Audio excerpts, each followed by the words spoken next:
Pinagbabaril sa labas ng subdivision ng kanilang bahay ang isang babae sa Caloocan habang sakay ng kanyang kotse.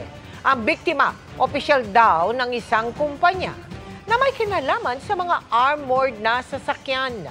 Nakatutok si Marisol Abduraman. Exclusive.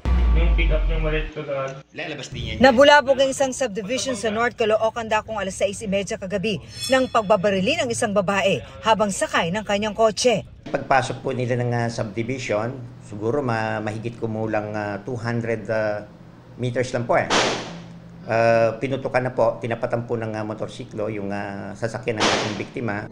Patay ang 46 anyos na biktima na vice president daw ng isang kumpanya na may kinalaman sa armored truck.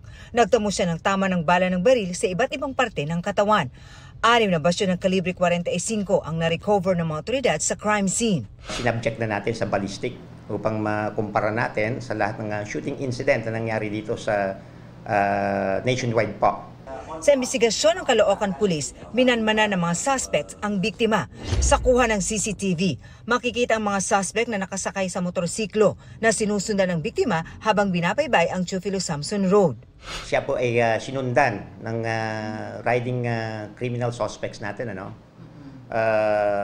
sa trabaho niya. Hanggang pagbabarilin siya pagpasok ng subdivision. Hindi nahagip sa CCTV video ang mismong pamamaril, pero makikita ang pagbangga ng kotse ng biktima sa mga nakaparadang sasakyan. Makikita naman ang mga suspects na bahagyang umabante at nag-U-turn saka kumaripas. Siya po talaga ang punterya ng mga suspects po natin. Professional hit, naupahan po. Siguro mga 8 houses na lang po para makaabot siya doon sa kanyang bahay.